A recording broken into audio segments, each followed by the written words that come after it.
windowed up your antennas, seeing element hanging off, that is for sure. Now those antennas there, Ken, if you don't mind me asking, they're obviously a single feed, 50 ohm feed, and also are they, I understand you had a step IR, and I've been just, interested as I said, you're going to have a control box, control them all. I think the Ultra beam's the same. You got a control box there, so there's an extra cable and all that sort of stuff there, and have another machine on your desk to tune the thing in. Is the Opti beam like that panel? Is it just just choose your frequency and the way you go, over? Oh no, that's one of the reasons why I got the Opti beam over the stepper, because like you say, the stepper has got a tuning box that basically adjusts the size of the antenna, but the Opti beam doesn't have that.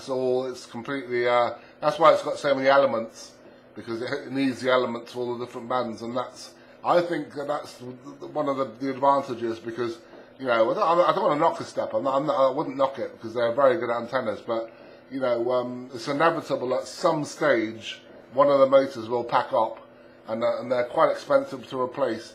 And also, I live by the sea, but it's very salty here. So after about 3 years of having the antenna, I thought, right, I'm gonna sell it where I can still get quite a bit of money for it, and get something that isn't going to cause me a problem in the future, and hopefully I can put it up and it will last many years without problems. And and the 50 ohms, you just it comes with a ballon, this big thing that you bolt onto the 20 meter driven element, and then it's got like you just screw a normal plug on there, PL259 type plug, and then you're away to go. And also, the good thing about the antenna there, Jason, the Opti beams, is that they're all pre-tuned. They come on the driven elements. They come with 3 holes. That's the bottom, the middle, and the top band. So if you want to work, if you like the middle, if you want the SWR low on the middle, put it on the middle hole, and then you just bolt the whole thing together, and then the SWR spot on. So there's no tuning. There's no. Well, you can't tune the antenna. You just put it together per instructions, and you're ready to go. We didn't have any problems whatsoever. Go ahead. Yeah, no, Roger there, Pen, GS0 VQY, VK6YTS. Well, appreciate all the information there, Pen. That's fantastic, and it's that coincidence there. I'm only looking at those antennas today there, and I look at the as his hobby there, you always looking for something better, I guess, and maybe that extra F-point or whatever, and and I was just looking at those antennas there, and I haven't had nothing to do with them there, so it's really good that you give me that information there. And I noticed those and the step IRs, you get some fantastic signals from those antennas there, and also those ultra things, but it's always disturbing to me too, those motors there.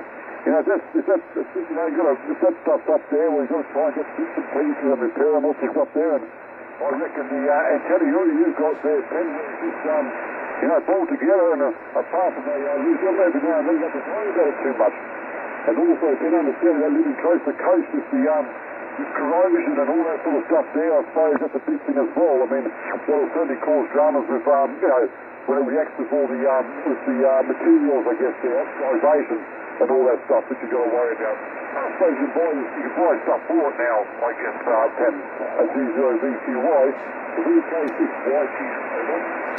Yeah, VK6YTS from G0VQY returning. Yeah, I mean, it could have been the case that the stepper would have lasted forever. I just don't know. I mean, that's why I wouldn't knock it, because they're very good antennas, and anyone buying one, will get a very good antenna. They are quite expensive if you compare it to the Opti beam. I mean, I think I paid about €1,700 for the Opti beam, whereas you're looking over £2,000 for a stepper. So the difference in price is quite expensive. But what you got to bear in mind is the Opti beam is very heavy. It's a lot heavier than the stepper. So you've got to think about what you're going to put it on. If you haven't got a very substantial mast, then probably think twice about getting an Opti beam. I've got a heavy duty tower, so it can take it quite easily. Hey Jason, I've been filming. I've just put my video camera on, so I've filmed this, and if you've got an email address, I'll send you the link to the YouTube, and you can hear what you sound like. Go ahead. QSL there, Ben, here's no worries at all there. There's my details on QRZ.com. You look up my call phone at QRZ.com. I've got my email address there, so that is probably the easiest way to do it. Yeah, Roger, yeah, he's dropping down slightly with me here.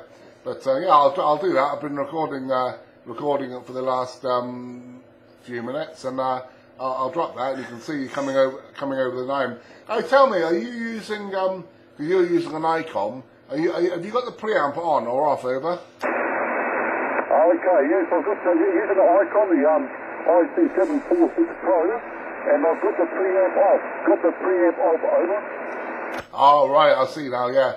I always have the preamp on number 1 when I'm using 10 meters, because ICOMs are notorious for not being particularly generous when it comes to a signal. There's nothing wrong with the receive, but if you compare it like an ICOM, like I've got a Kenwood TS590 here, and I don't use a preamp on it, and and the signal's quite strong without a preamp. But if you turn the preamp off on the ICOM, you'll find the signal does drop down quite a bit. So I always have the preamp on number 1.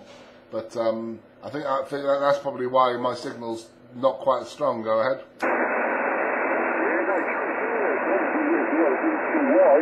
VK6YTS.